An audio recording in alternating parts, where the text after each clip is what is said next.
Welcome to Performance Dynamics, the podcast that plunges into the fascinating elements that fuel success in both sports and business. Join your dynamic hosts Gareth Ewing and Joe Mountford as we uncover the mental fortitude, mindset mastery, and psychological intricacies that propel you to new heights. In this thrilling fifth episode, we have the incredible honor of speaking with Julia Vincent, a remarkable three-time Olympian diver who has just returned from the Paris Olympics, where she made her mark by reaching the women's 3-meter final, the first South African to do so. Today we delve into her journey as she embraces a new chapter post-diving.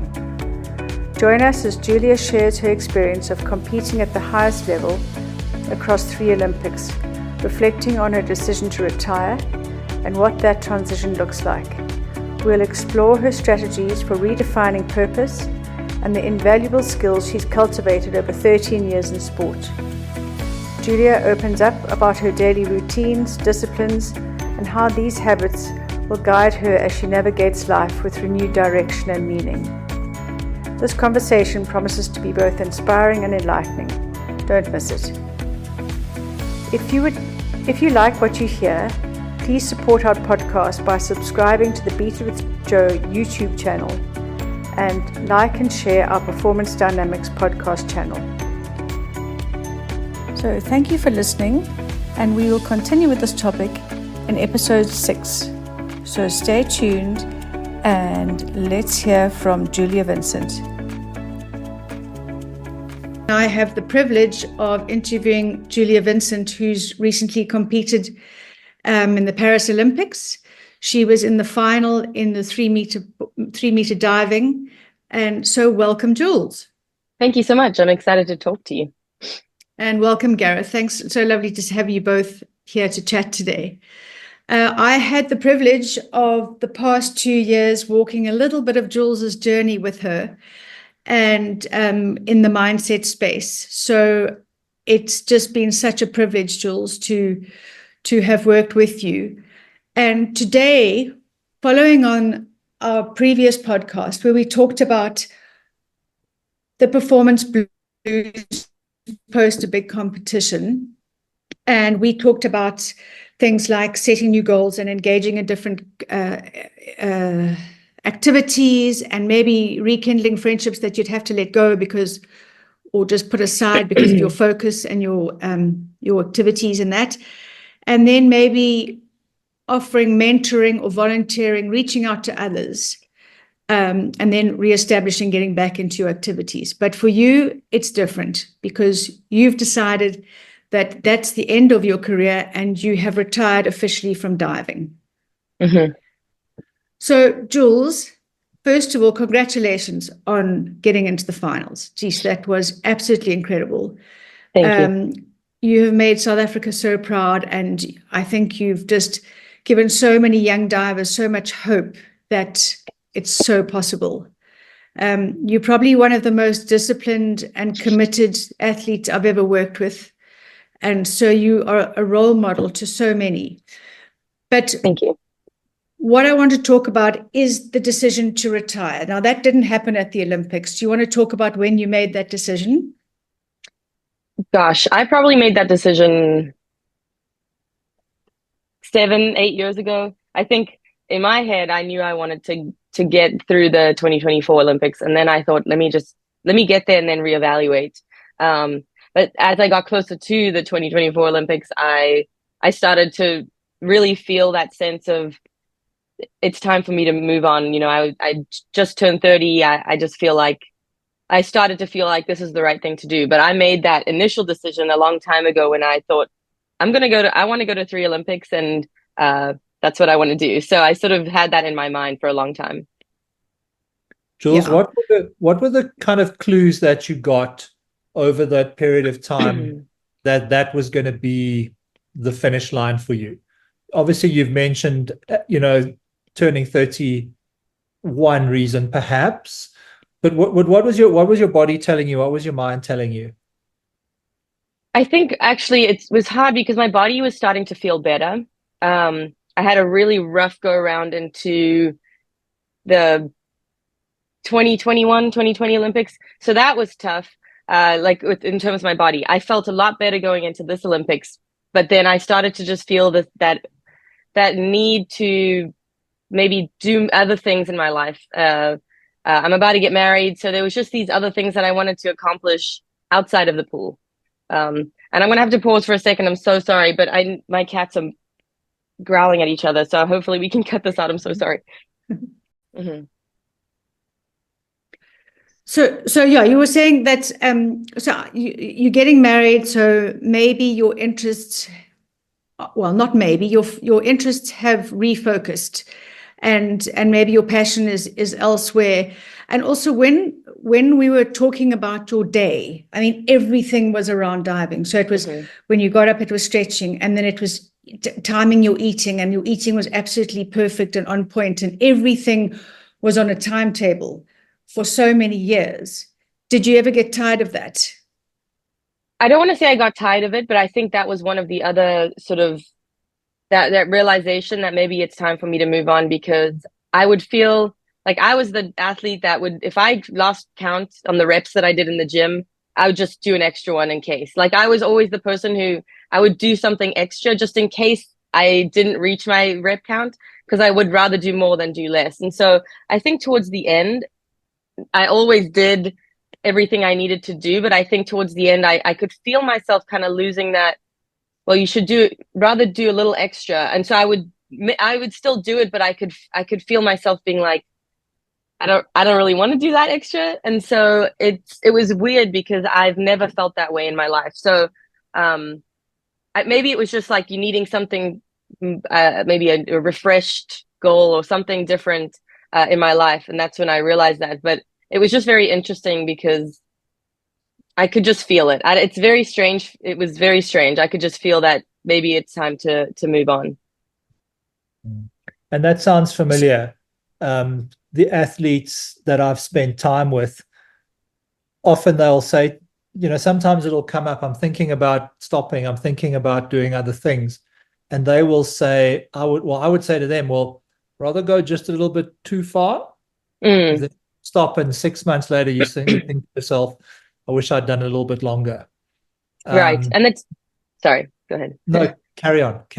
I just wanted to say that the tough thing was I really, really enjoyed my last 3 years of my career. So it wasn't that I wasn't enjoying being there. It was just that, because I've definitely had times in my career where I thought, should I keep going? Because it was just hard and injuries or whatever it was, and it just felt very difficult. This was different because I really enjoyed it every day.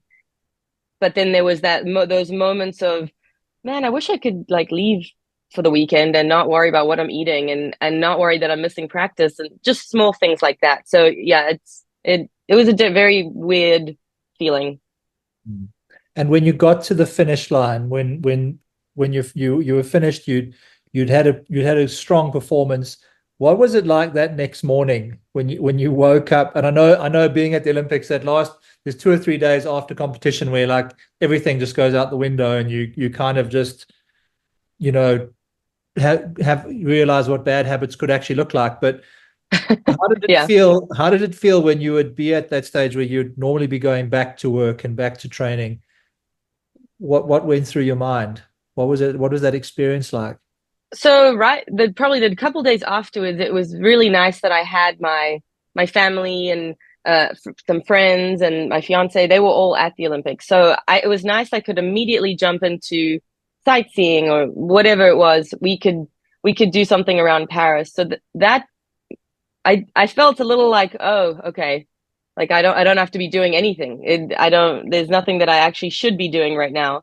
So that was weird, but every now and then, like I was waiting for that moment where you think, like, I was waiting for okay, I'm returning, I should be returning, and I'm not, and this is weird. I never actually felt that. I was waiting for it about 2 weeks after the Olympics, and I was waiting for the huge like weight that I felt, just, oh my gosh, I'm not going back. I would say that the week after I got back, when I sort of officially announced my retirement, that was a tough week for me, but other than that, I haven't had that feeling of, the only thing I will say is that every now and then I've had a day where I've just been doing nothing, and and I made it to be intentional. Like I was trying not to do anything. I was trying to get the full rest that I needed. And I would just be thinking, I think I should be doing something. Like there's definitely something I should be doing, but there wasn't. I didn't need to be at practice. So I wouldn't say I wasn't actually upset by it or anything, but I'm just used to doing things at all times. So, there's that feeling of I should be doing something. Jules, I remember having the conversation with you. You were coming back to South Africa for some competition and you were on your way to China, I think. Mm-hmm. Was it China or Japan? You were on China, yeah. It was, yeah. Okay.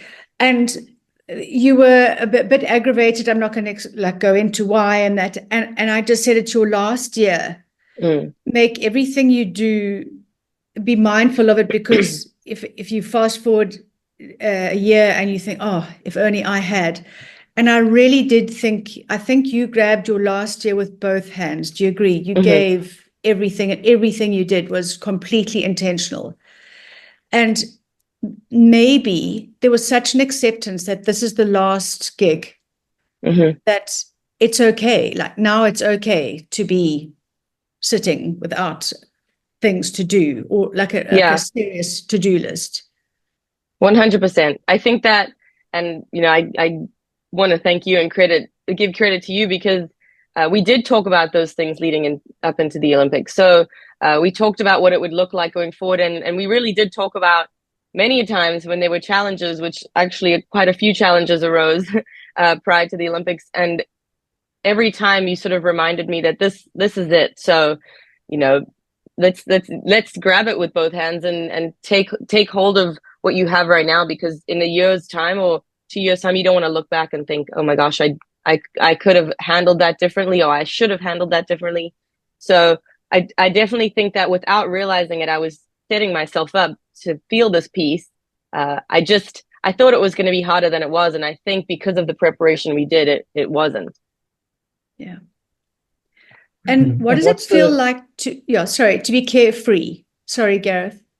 I don't want to say carefree, but where you can just shake your shoulders, like when you were in Paris and you were able to just go, here's my family, here's my fiance, this is my all now. Yeah. What did that feel like? To me, it felt like not forcing myself, I should say, giving myself the freedom to have fun. It was amazing.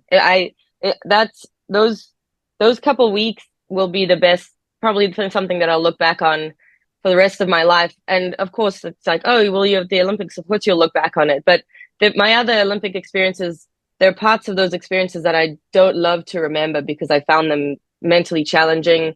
And those were times where I was like, gosh, why do I do this? Because it just didn't go the way I wanted to. But it was really freeing to just be like, it doesn't matter. It doesn't matter what happens here. You're going out. You might as well go out on a bang. But if you don't, then you have your family right here with you, and you have the support of your country behind you. So it was an amazing feeling.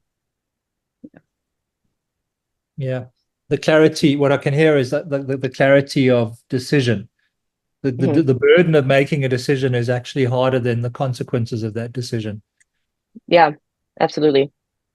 And I wanted to ask you, obviously being in a sport and being in sport so seriously and training and doing things so deliberately for very long, it creates habits, it creates routines and rituals. What of those habits have stuck, and what of those habits have fallen away quite easily since the change of lifestyle? Gosh, that's a great question, because there definitely have been things I just haven't actually thought about it a whole lot. I'm very routine. That's my personality. That's in my nature.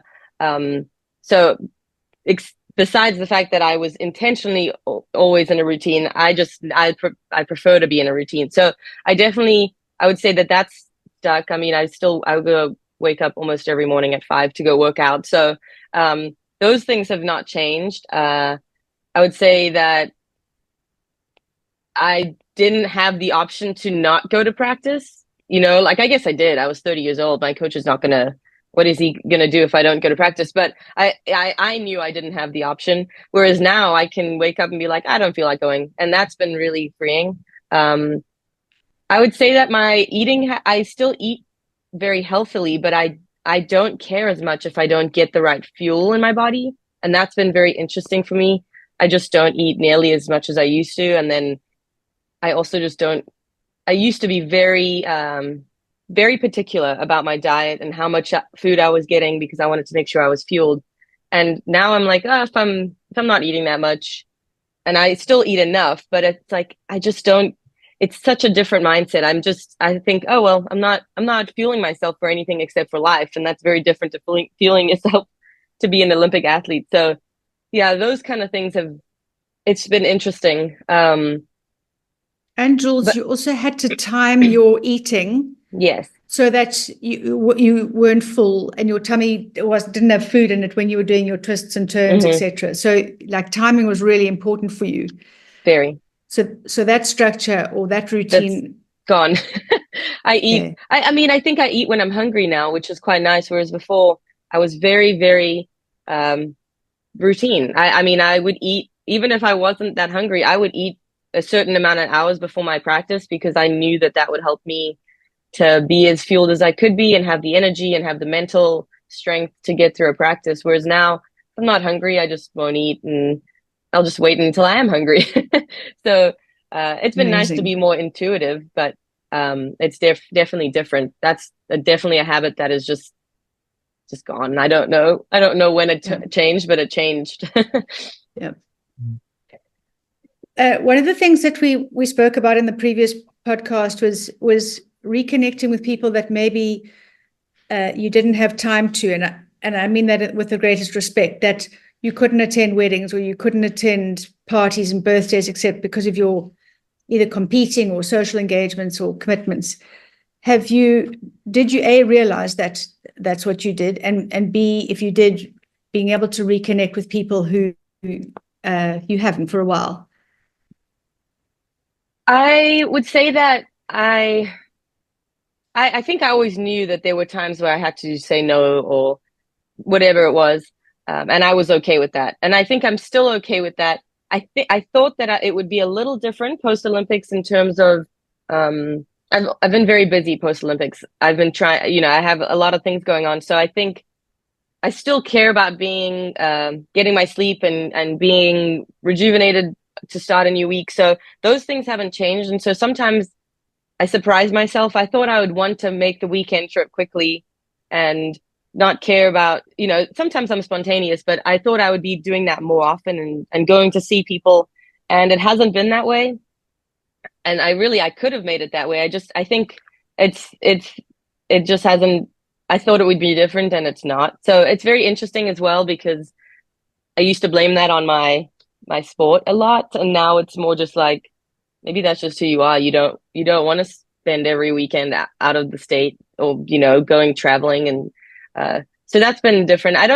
When it comes to rekindling friendships or relationships, I haven't done a whole lot of that. I really did. I think a lot of the people in my life were very understanding of my schedule and the things that I had to do. And I was very, very fortunate to have that. And so a lot of the people that I don't want to say deserve, but that have stuck around and that, they've understood this from day one. And so the people that have fallen off, maybe that's where they should be. Maybe that's, that if they couldn't understand that was the most important thing in my life, then they're in the bigger circle. Yeah. Right. And that's okay. I'm okay with that. Yeah. Gareth, do you identify with that as well, what Jules is saying?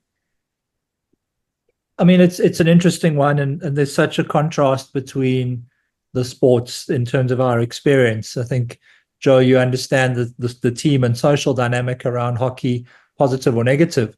But when it's such a close, small team, small sport, individual sport environment versus that big dynamic of 18 to 36 players, all having a shared goal, and that creates its own social space and social network. Do you miss? I mean, obviously, it's still you're very close to it still, Jules. And on that subject, do you feel there was a social dynamic in your sport that you're still involved with, or do you feel like you've separated a little bit from it, and maybe that stuff isn't quite as important as it maybe once felt even a few months ago? When it comes to sort of the team, it's interesting because, like you said, it is an individual sport. But because of the way that the sport of diving is, you're very vulnerable when you're at practices and stuff, because you're constantly trying to, more on an emotional and a mental side, you're constantly trying to push yourself. And so it requires a lot mentally and emotionally. And so I think that you bond with those teammates, and that won't ever change. So I wouldn't say a lot has changed when it comes to that. Truthfully, I'm pretty involved in the sport still. So every now and then I love to go back and see my teammates and things like that. And I really enjoy talking to my past teammates, and that has never changed.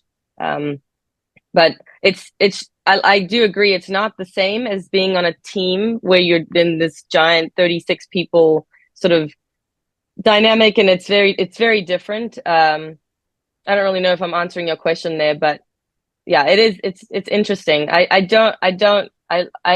able to keep up with the people. I don't think that's changed a lot for me. But the reality is, Jules, Jules is still coaching, and has been throughout. Are you still just fun diving with the seniors? I've been on the board maybe one time, so okay. So not yet. I will eventually, but yeah, I haven't. I enjoyed bouncing around the other day, and that was good enough for me for now. I think I'm weirdly enjoying just not doing it. So that's been, but yeah, I am very involved still. So it might be different, if you completely step away from that world. I like that comment that you made there about not really missing it, and maybe you will and maybe you won't. That's something I've experienced a lot, is that athletes, I think it's also the circumstances behind your exiting of the sport. So if you're cut from the team and you never come back, versus you have the privilege of retiring, which is something we've spoken about, Joe. Retiring is a privilege. Most athletes don't get to retire. They just don't get picked anymore. And absolutely. I do think that makes a big difference in terms of your acceptance and your opportunity to accept. So it will be interesting to see how your journey progresses in terms of, do you start to miss it? Do you think about doing some masters diving or whatever the situation is? It'll be one to look back on. But I wanted to ask you a slightly different question. What did you learn about the process of retiring that you think is helpful for athletes that are kind of coming to that stage of their careers? Well, first of all, I would completely agree with you. I talked to a friend of mine constantly about how I got to go out on my own terms. And I think my process will probably look a lot different to someone else's process because of the way that they have to go out or whatever it is. So I do feel very privileged that I chose to go out when I did, and I ended up going out on a high, on a personal high. And so I understand that that's not the reality for a lot of people, and I know a lot of people that that's not the reality for. So I'm sure that my advice for them probably looks a little, it probably doesn't apply. But I definitely think that I learned that you actually have to prepare for retirement. I mean, I never really thought about it until I started talking to Joe. I just knew that I didn't want to retire for the longest time. And so I couldn't fathom the thought of retiring for the longest time until probably the year leading up into it. But I think, I learned that you have to talk about it, because if you don't, unfortunately, it almost catches you by surprise, and you're gonna find that you were not emotionally prepared for this, and that's gonna hurt you a little bit. So I definitely learned a lot through the last couple months, just starting to come to terms and finding that peace early. It was very, very helpful. And I think that that's what I would say is make make the effort to do that, even though you don't want to, and even though it doesn't feel maybe right to do it before you're done. It definitely helped me. And Jules, a conversation that we'd had before is ultimately, as an athlete, you're human first. And so what was your identity? How was the identity going to shift? No, well, you're always going to be human, but, you know, you would have said, you know, I'm Jules and I'm a professional diver. And, you know, that was part of your identity.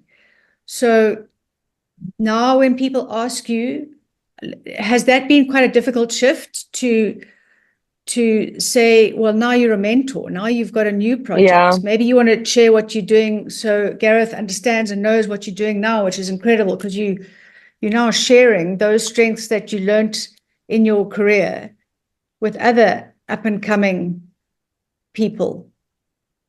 Yeah, it is interesting. I think I'm still so close to the Olympics that I can still find a little bit of my identity in being a diver, not so much a retired diver.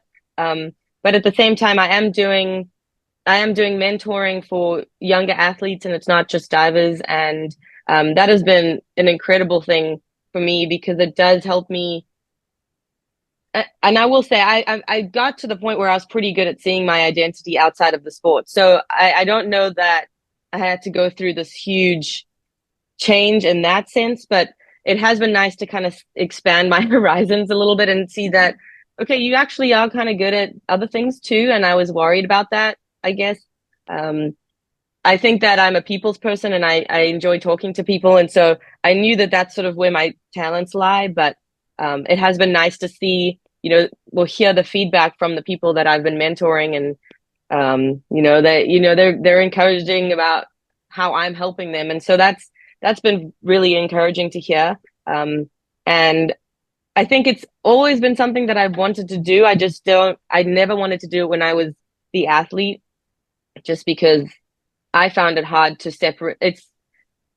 I didn't ever want it to affect my performance. And so I think sometimes when we start to become that person, that different role when you're an athlete, you start to lose focus, and you start to take your mind away from where it needs to be. And so, yeah, it's been very interesting, and I'm still coaching, which has been great. And I mentor there without even trying. It's just, as a coach, that's just what you do, as you know. So yeah, it's been interesting. But it's been nice to find different talents. And I did actually talk to someone post Olympics, at my old high school. And she said, you know, that you're going to have to be brave. You're going to have to be brave because you've done something that you've been good at for 16 years. So you're going to have to be brave when it comes to trying new things and figuring out where your next chapter lies, and just like the talents that come along with that. So that was an interesting conversation, because she was right. I hadn't really thought about how I'm going to have to be the person that steps out, and it's probably, practice being brave in a very different world. I love that. Thank you for sharing that. And it talks to the point that Joe made around, how can you give back? Because it's a separation from the sport. And yes, your role has changed, but it's finding the way to still serve the sport that I think a lot of athletes struggle with. Not everybody's going to become a coach. Not everybody wants to become a coach. Not everybody should become a coach. But it's how to stay connected on a real level to the sport, and not just because I can talk for myself. Going to sit in the stands to watch a match, I find very difficult. I don't find it particularly entertaining, and I don't really want to do it. But I still feel a draw towards the game, and how can I stay involved? And I think there's a really important lesson there for athletes, especially really established athletes, is how can I continue to serve the game, to feed myself emotionally, but also to give something to the people around me. 100%. Yeah, and I know that a lot of people struggle with what you just shared. Being able to watch it's hard. It can be hard. I watch it every day, but I'm sure that when I come to the next big competition, and I probably won't watch it just because it feels weird. But I do, I definitely can resonate with what you said in some ways. But each person has a different struggle, and I can watch it probably a little bit more than you can. And it probably doesn't feel as hard for me to watch, just because of it's a different experience. It's interesting because I was not going to watch the hockey at the Olympics at all, but somebody asked me to be on a podcast, so I had to watch the first day, and then I just got sucked back into it and ended up watching most of the games. So yeah, having a reason to do something is quite important. And being in a sport, being very successful at a sport that doesn't have a super high profile, certainly not here. How has people's response to your performance been? Because obviously a really strong performance, but we know how the South African mindset is also like, if you didn't win a medal, well, you didn't do very well. Why were you there? And that comes up a lot. Like, what has that response been? Obviously, in the circles of the sport, very positive, I would imagine. But how does it feel going from being a contender in a sport that has to be sold to people, if that makes sense? What is your experience about that? I definitely think it's a very different experience. Like you said, it's people don't always care as much, and you have to be okay with that. You just have to sort of accept that, just because they don't know about it, or it's not for them. It's not as entertaining as, I don't know, maybe athletics or track and field, anything that's just bigger than diving. So I would say that I actually felt very supported across the board, not just within my little diving circle. I did get a good response from the diving community, but I also just had people that reached out that were completely not related at all, and were very kind. And I think as South Africans, we know that there are challenges that we face that are a little bit different than other countries. And I think that we all have that understanding that being South African just means that you're built different. You have a different sense of gratitude and expectation. And then you have that different sense of gratitude.